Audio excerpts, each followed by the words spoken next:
Hey there, if you're dreaming of living abroad in Portugal, then stick around. In this episode, we're going to continue our conversation with Johannes and Chanel, an American expat couple who moved to Portugal with their 2 French bulldogs. Welcome to the Nomadic Abundance Podcast, where we give slow travel tips and inspiration for living an abundant life by traveling abroad. We're Joel and Michelle, the Wandering Hartz, and we've been traveling full-time since 2019. Now, we're on a mission to help digital nomads, early retirees, and others, perhaps even yourselves, to incorporate slow or even full-time travel seamlessly into your work or retirement life for a more abundant lifestyle. Now, you can actually find this podcast on YouTube and soon your favorite podcast app. For more information, also be sure to check the show notes where you'll find links to everything that we discussed in the episode. This is part 2 of our jam-packed interview with Johannes and Chanel. Be sure to check out the first part of the interview where we talk about the reasons that they moved to Portugal and how not to get your D7 visa. In today's episode, we continue our conversation by discussing adjusting to life in Portugal, the cost of living compared to the United States, and also traveling with their 2 French bulldogs. Now, you also might be hearing a few references to Albania, and that's because we filmed this during our time in Saranda, Albania. Additionally, you can also get access to a bonus episode in the Nomadic Abundance membership site. We'll talk a little bit more about that later. For more information, be sure to check out the show notes where you'll find links to everything we discussed in the episode. Now on with the show. So what are some of the biggest challenges you guys have faced while living abroad in Portugal, especially as U.S. citizens? Challenge. There's not. I can't think of a lot. Maybe. Well, other than the process itself, which is challenging. Yeah. That is the most challenging part, is able to stay there. Now, if you're just going there for 90 days, you're probably gonna have the time of your life. It's gonna be easy going. It's just such a great country, great place to be, great food and everything. No problems, right. no issues, nothing like that. I mean, we're not being harassed by the police or anything, Right. Nothing like that. I mean, it's a super safe country. I wouldn't say there's a whole lot of challenges other than missing Mexican food. Yeah. Everybody No joke. says that though. On No all the joke. threads, they all say that. So I think the challenge is like, where do people who live there shop? It's not inherently, out in the open. Like, we found some places where Portuguese people probably shop for home goods more than like the known, touristy places. And you guys have probably found that too. It's like you have to, you find your groove, you find where the stuff that you like is in certain stores, and just getting settled. I think that's the biggest challenge, is just trying to get your routine of what you want your life to be like and where you can get the things that you like. And sometimes it takes all day to find what you like. And, Right. just kind of getting settled, I think, is the biggest challenge, and then once you have that, it's really pretty nice. I'm not gonna lie. We had a pretty good routine when we were there. Of course. But it took a while to kind of get settled. Yeah, I mean, the thing is, if you get a furnished apartment, you might need little things here to make it more comfortable for you. Yeah. Maybe one of the bigger hangups was to sign up, because when we got a place, we'd have no internet or cable or whatnot. And the internet's kind of a big deal for a lot of people. Yeah. For whatever reason, you need Wi-Fi in your house. You had to go sign up for yourself. It's like a 2-year contract, so you could. Very inexpensive. I mean, it's $35 a month, but it's really fast, great, reliable Wi-Fi. It's really not a challenge, but it's just one of those things that you just need to do. Yeah.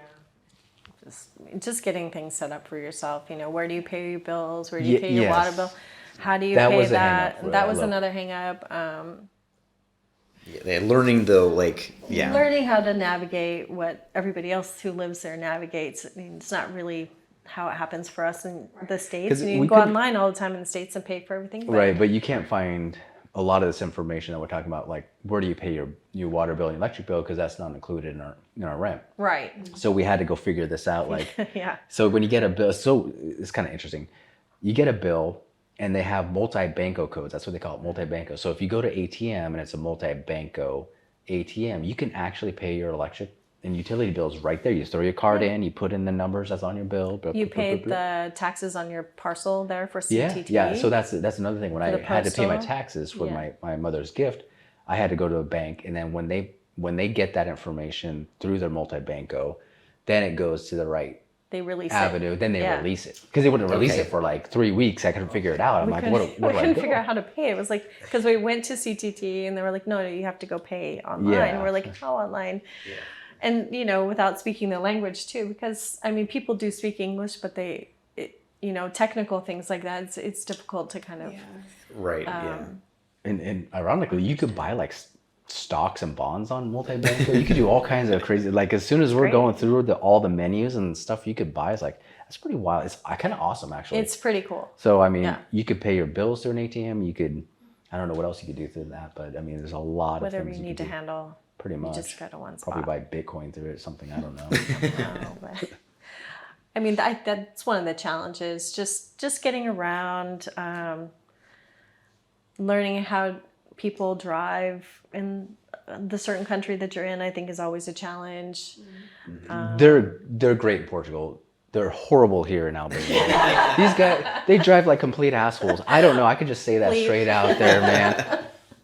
There's so many times you want to cross the street and they're just going to run you over or something. You have to dodge them. But that's my biggest hang up here in Albania. There's definitely cultural differences with how people drive. You know, we're driving on the island and, you know, the streets go straight up the hill. You're on maps and you have to go someplace, and instead of taking you the long way around, they take you the most direct route. And sometimes it's straight up a hill on a one lane road that's meant for two-way traffic. And it's a little scary, but you know, But you don't, managed to conquer that. That was pretty great. to But, that point, yeah. To that point, though, an American driver's license, no matter what state, is actually acceptable in Portugal. You can drive. You don't need that international driver's license, even though we did get We one. did get that before. $20 through AAA. It's really easy to get. You do your photos, whatever. However, if you want to rent somewhere, maybe like a scooter or a car, some companies will ask for an international driver's license. Not all of them, but it's not necessarily in Portugal. So, our driver's licenses are widely accepted there. So, just so you know, and they all drive on the right side of the road. Right. That's nice. They respect pedestrians, which They is do. great. Yep. You stand in the crosswalk, Yep. everybody stops for you. It's We like noticed it's that a as well. huge deal. Like, do not roll through a crosswalk when people are in. This is not cool. So And it's instead of back in like in Nashville where you're in the crosswalk and it's like you're a target, you know. Yeah. Oh, it's bonus points. it's like dodge. But no, I mean, that's hugely frowned upon. I mean, people will yell at you. Yeah, I mean, we I've noticed seen that. other people get yelled at for going through the crosswalk when people are crossing. It's most people walk around there too to get around. So you know. So let's talk about cost of living. Like, how have you guys noticed the cost of living and like overall quality of life in Portugal versus like maybe say back in Oregon? Well, I mentioned before a little bit of how the housing market has changed with rentals and that kind of a thing. And buying houses is kind of up and down thing at this point. However, if you're not talking about rent, you're not talking about, you know, mortgages or housing, and the gas prices are very expensive. Other than that, everything is very affordable. It's like inexpensive. Refrain from saying the word cheap. That is just, you know, Because that's not offensive. true. That's offensive. That's not. It means It's offensive to a lot of people that live in this country. So we never say that, but I mean, it is affordable. It is affordable. I would say our biggest expense is probably gas, because I mean, we love to drive around and go to different parts of the island to surf and that kind of. That's you know, but overall, I mean, if you go out for a meal, it might be less than $10, or 10 euros, 10 euros, maybe. yeah. With a beverage for each of us and an entree. Usually you can share. Yeah, because they're big portions, and it's usually like, I don't know, 10 euros, and you can get around pretty easily. Yeah, And the food costs aren't extreme either. I mean, The versus the States, the groceries are way less. way less. I would say on a weekly basis, we might spend about 100 euros, maybe. And that's with wine. Oh, that's a ton of wine. Yeah. That's a ton of wine. Yeah. That's a- Cheap wine too. Yes, Cheap. exactly. Affordable wine. Affordable Sorry, wine. sorry. Very, Affordable. very good bottles of wine. Oh, 2 or 3 euros. For Yes. 2, 3, 4 euros. Yes. If you're going to splurge, maybe 10 euros, and that's a big deal. And to me, that's like a $50 bottle of wine in it's the States. really At nice least- I mean, wine. something that's $10 is absolutely phenomenal. I mean, that's where we Yes. got spoiled when we came here in Albania's wine prices are very expensive compared to that. So, I mean, you know, and we cook at home all the time. So grocery shopping is a big deal for us. We buy lots of fruits and vegetables. And We lots don't hold back on grocery No, shopping. we don't. We go there Yeah. and literally like maybe maybe my cart, and it's a whole cart, it's like 70 euros. Yeah. And that's just like, I'm just throwing all kinds of stuff. I'm like, oh, I might do falafel. I might do hummus. I don't know. Then it goes bad in the fridge. So Right. We try not to do that very often, but it's really, I mean, probably a third of the cost for groceries on a weekly basis that we were spending in the States. So We found that too. Yeah, that's Yeah. about what we found. And Which I mean, and that's pretty that's great. VAT included. So your Right. tax is The already tax on included top in of that. that. You Yeah. always have to Right. remember that tax is included when you're shopping. Yeah, because I mean, some states like Tennessee, where we were living, it's another 7.5%. Yeah, see, grocery Oregon tax. doesn't have a yeah, sales tax, yeah. so but we have state tax. Right. But yeah, so that's on top of taxes you're paying on your groceries there, and so Yeah. that's pretty darn good. some things are very expensive though. I can't remember. Like appliances could be very expensive. Yeah. So there's some things that are just like astronomically expensive, like tools and different things that you might need. 3-4 times it would cost you in the States. I can't say anything specifically, but I remember looking at these prices. I'm like, oh my gosh, they want $12 for a hammer or Right. something like that. Or Right. it's like some things are astronomically high, and that's probably the supply and demand situation. But other than that, average items are somewhat inexpensive, but yeah, some things are very expensive. Like I want to get an electric scooter, and those things are like $500. I'm like, why are these things Yeah. $500? Versus maybe Yeah. 2 something, but yeah, going out, eating out, probably like half the price, honestly, of going out in the state, and that's going to a nice restaurant. Yeah. Activities like going to the beach or going to a beach club are very affordable. You don't even have to go to a beach club. There's so many public beaches in Madeira which is so nice to see, because there's other places in the world where it's private beaches and nobody can afford to go to them that actually live there. So Right. that's one of the things that I appreciate of Madeira is so many outdoor spaces. Getting there, plane prices, tickets, somewhat a little expensive coming from the States. I think it might cost you about $600 round trip from like New York or something like that. I think even from the West Coast where we came from, it might be $800 or $900, depends on what route you want to go or your timeline. But when you're there, it's very inexpensive to fly to the mainland. I mean, we're seeing like, plane ticket prices for like 20 euros round trip, maybe 30, maybe 30. I mean, especially if you're flexible when you want to go. I mean, Yeah, obviously so- you're not working, so. I mean, European whenever. airlines are typically really inexpensive.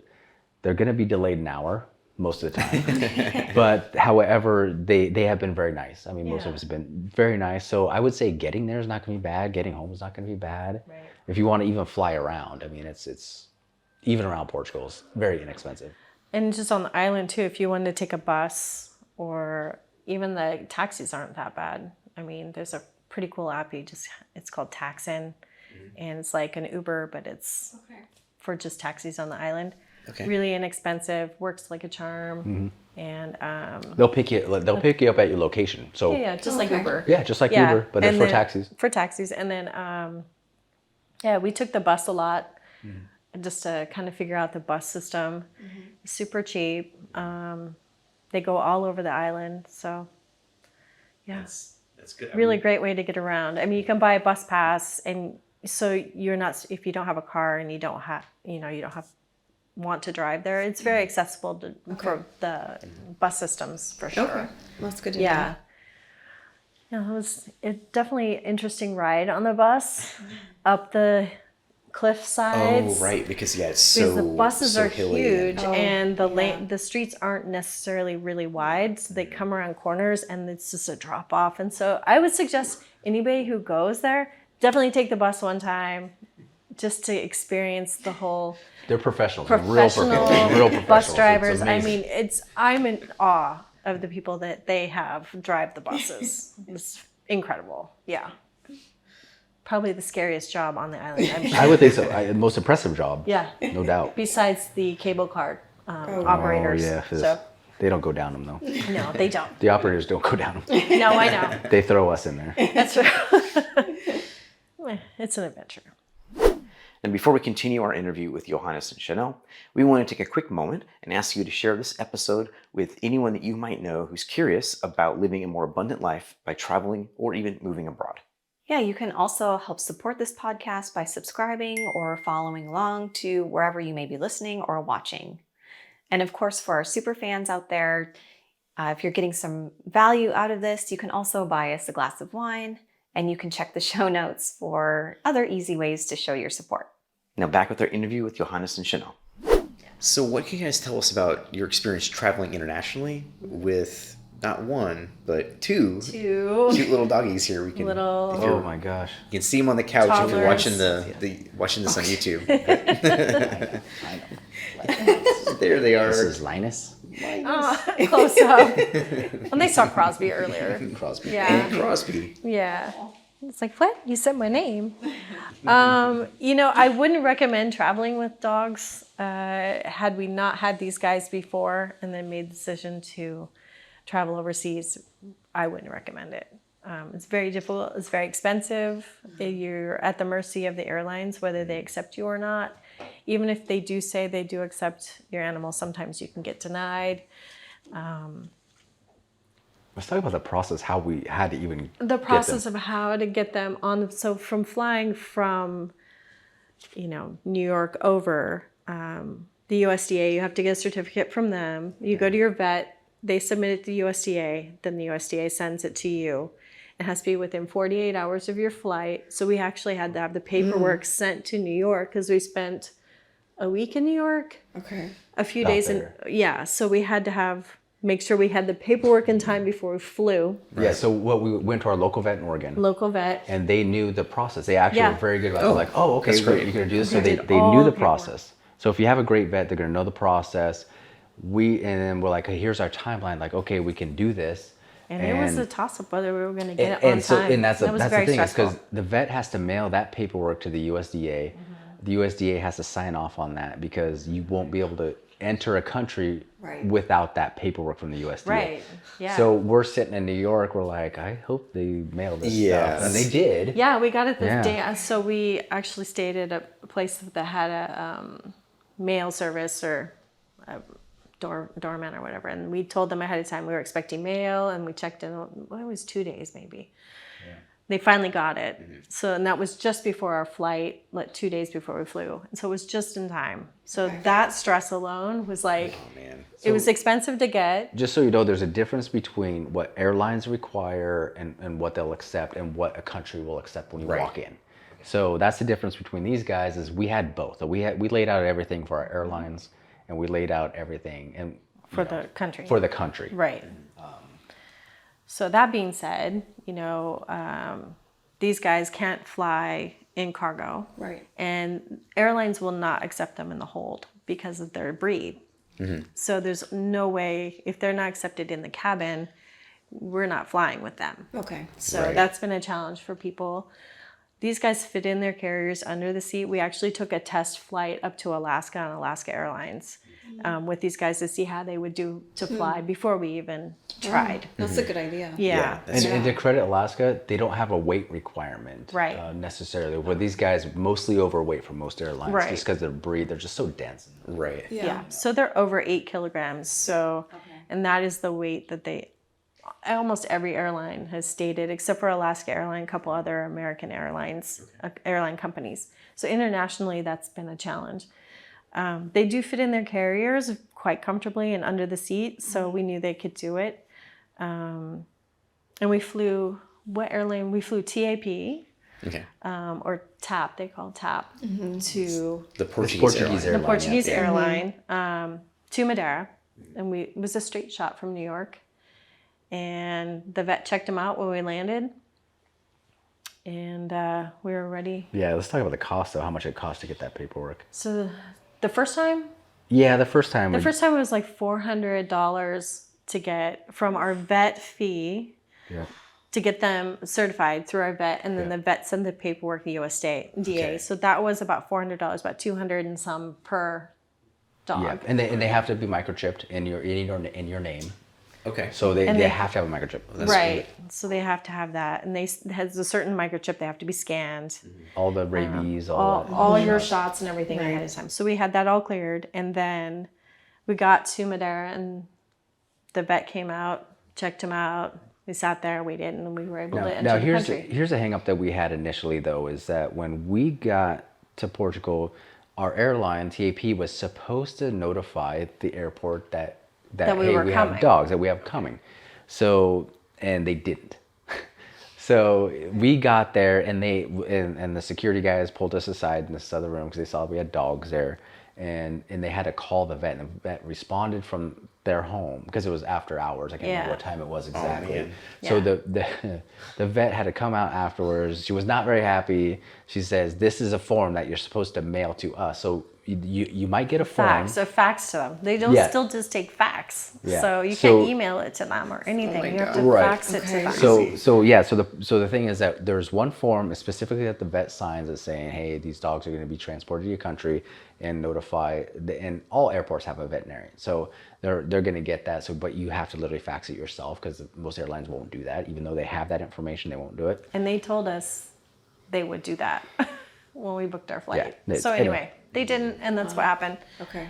But we got them in, and one of the first things we did, we found a vet, and we got their EU passport. So we took them to a Portuguese vet, and then we had them look them over, took all the paperwork, they filled out paid for the passport. So now they can go between EU countries with their pet passport. Okay. So that was really important. Otherwise, Okay. you have to get a health certificate every time you enter a country, and you have to show them all the paperwork.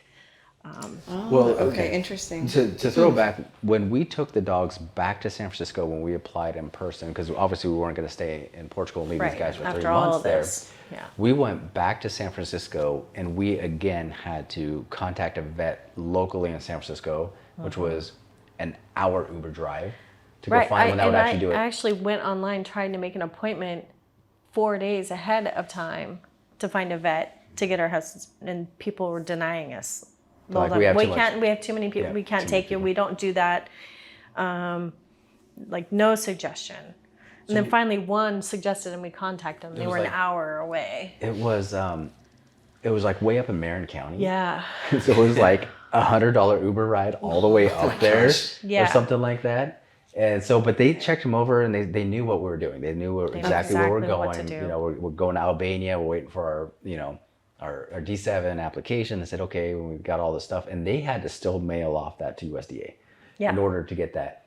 And get it back in time and get it before back we in flew. time, which was 10 days, because we had 10 days in San Francisco, and it was $900. Oh my gosh, that would be so stressful. It was very stressful. Because if we didn't get that within time, We weren't there's gonna way- fly. We weren't gonna fly, and so we already had our tickets. I mean, whether you get insurance or not, or ever that works, it doesn't work. It's just But along with that, we had to contact Turkish Airlines to Yes. let them know that they were overweight Okay. because they wouldn't take them. standard is 8 kilograms Standard per 8 dog, kilograms. even if it's service animals, that kind of stuff. It's Right. standard 8, but we could contact. These are about 14 kilograms. These guys are about there, 14 to 16. And it took 2 days to actually get somebody at Turkish Airlines on the phone to explain these guys are coming with us, and they charge us an extra fee to take them on the plane with us, which is fine. But you had to call ahead of time. Otherwise, you're going to get denied. They're going to weigh them. They're going to say they're too heavy. Right. You can't bring them on, even though they fit in their carrier and they've flown before. And that's how we get away with it sometimes, because when we get a special approval for it, they actually fit in their carriers under the seat, which that's the standard. So they have that on file. So I would recommend anybody who's taking a dog that, like a French Bulldog or another one that can't go in cargo, or the hold, to contact the airlines ahead of time, explain their situation. They may take you, they may not, but at least you know before. And that's like a non-specific service animal. Right. So this is like just flying with your dogs that you're gonna live with. So service animals can be a different category altogether. Yeah. So we try to do it without being a service animal. Yeah. So And it's very difficult. it's difficult. Yeah, we actually got one of the challenges leaving Madeira. We had 2 days left on our visa. We'd booked our flights with these guys, paid the pet fee. We'd flown TAP specifically to the island, no problem. We go to get on our flight with them. They weighed them. They said, no, you can't take them. We were denied. And Oh it's my like, God. we just flew with you 6 months ago with these same dogs in your same aircraft. No. Nope. And They just said well, no. what can we do? I don't know. You can't take them. So we had 2 days to leave the island with no way of taking them with us. So we were actually considering, we're like, maybe we'll have to leave them here. We had no idea. So we're sitting there. We're in the airport. We're in the airport. We're just there sitting like there. 3 hours ahead of time. We're just like, what are we gonna do? We're just sitting there, and this nice lady came up, and she goes, Finally. hey, are you trying to get to the United States? And we're like, yeah. Like, hey, SATA Airlines, which is run by Azores, Azores yeah. Airlines. She goes, there's a flight tomorrow leaving from Madeira to JFK. To JFK. Straight flight over there. She goes, you could probably get on that flight, and if you get a manager's approval for the weight, you could probably get on there, and that's exactly what we did. Yeah. Wow. So we were able to. Yeah. So, but we She's had like to an scramble. angel. So we Yeah. it was, yeah, she took, I mean, it was so great that she actually recognized that we were, needed help. It was just, it was a blow for sure. So we went back to our apartment that we'd already left the keys with somebody. We had left our car somewhere, no food or anything. We had to go back, call on the phone, call, finally email stuff. And then we finally got approval that night. And then the next morning we take a taxi to the airport, hoping that this was going to work out. And it all worked out. Okay. And that shows you the inconsistencies with airlines. And I'm not picking on TAP specifically. They've been great for the most part. The first flight over, they were amazing. When it comes down to it, whether they're going to weigh your animals, whether they're going to look at the paperwork specifically saying, is this a service animal, is this just a travel dog? Sometimes they don't even care. They're just like, oh, see you later. Right. So there's really big inconsistencies when it comes to animals in the plane. So, and it's on them, I guess. I mean, they can do what they want, but it was really, I mean, we're really grateful for Azores and SATA for sure to allow them to fly. That was, and then other people, when we were loading them on the plane, they were like, oh, this is the best airline for your dogs. Like they were great. They were great. Fantastic. Otherwise we would Turkish Airlines was great too. Turkish Airlines was phenomenal. Yeah, and same with Albanian Air, also, which is run by Turkish Airlines, which I thought they were great with dogs too. So I will always choose them and SATA, always. So if I could. And I mean, we just emailed their paperwork to them, called them, and they were like, okay, we know you're bringing dogs, because they need to know ahead of time too, because if somebody's allergic to dogs. Sure. And if there are other dogs on the plane, you can't we can't be in the same row with these two, even though they're together. They separate us because you can't have two dogs together in the same row, even if we're in the same family. So, which is fine. We don't, whatever. But you're not allowed to be in the same area. So there's a lot of restrictions. There's a lot of airlines that won't even take dogs. Right. Unless it's service animal specific, and even some airlines won't even take service animals. Right. So. Yeah. So you just have to do your research, but. Like I was telling you, the travelnuity.com, she has a great blog about traveling with your dogs overseas, so over like 30 countries, and she was a really good resource. So definitely, look her up if you're going to travel with animals. It's very specific to different countries too. So Albania was definitely a different experience as well. So, but they're part of the EU, so they have their EU passport. So fingers crossed. Right, there you go. When we get to Madeira. No complications. We won't have any complications. Won't We'll have to follow up. You won't have a rough time. Yeah. I got it. Took me a second. So I've got just one last question, and that is, of course, if you have any more. I mean, you've already given tons of really good advice, lots of gems there. But any other advice that for anybody who's considering either getting a D7 visa, and for Portugal, or even traveling with pets? I think just being patient. When things go wrong, just take it in stride and know that there's another way. Just patience probably is the biggest advice I could give personally. I don't know what you would say. Because I mean, you're not going to get emails, you're not going to get phone calls with this kind of process. It's just too much on their plate to do it. And just be persistent. Yeah, being persistent is a great way to go about it. I mean, I would say the best thing you could probably do is vet the information that you're finding online. Yeah. There's a ton of misinformation out there. I mean, granted, we're probably part of that at the beginning of this when we decided to just go over there and do it, and thinking a lawyer could help us out and just go through it. Now, there's a ton of misinformation out there, but there's also a lot of really good information. And I guess if you just vet it properly, you'll make it. I mean, this is our story. This is exactly how we did it. It's true. And we were approved, and we did it ourselves without the help of a lawyer or a company for that matter. True. So you're able to do it yourself as long as you meet those requirements. I guess another thing that I would suggest is if you think you have X amount of dollars in the bank account, you might as well double it. Because there are hangups. There's just hangups. Things are going to happen. Things are going to happen, I think. So if you feel comfortable with $10,000 bank, go 20. If you think you've got 20, go 40. Depends on your lifestyle too. But then again, that's what I would do. The more you save, the better you're going to be off. So. Yeah. I think so. Yeah. Yeah. Well, that's really good advice. I think we've found probably the same.